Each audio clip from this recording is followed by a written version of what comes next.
likely going to be opening day here in, just under 2 weeks.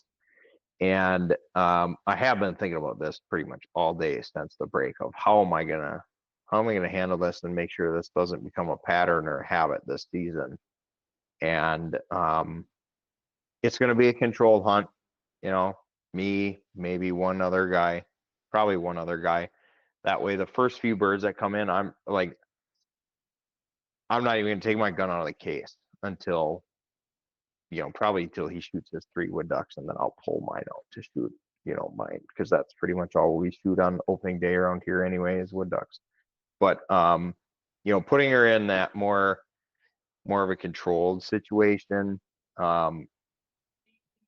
possibly even waiting a little bit, waiting till you get an extra 10-15 minutes of light before we start pulling the trigger.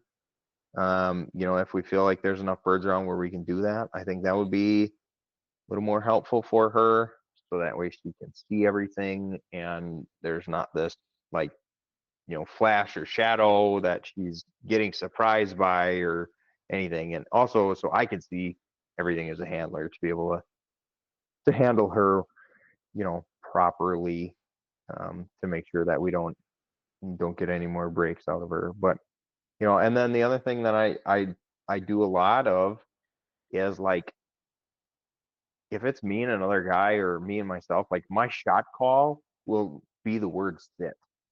It'll just be a big loud sit. And my buddies will know, that means go ahead. And, that he responds pretty well to that verbal reminder.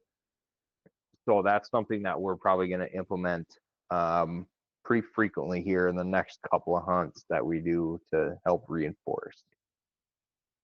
I like that. I've never heard of that before, but I like the shot call is actually a sit. One last verbal reminder before the guns start going off and the birds start hitting the water. Mm-hmm. That's great. Yep.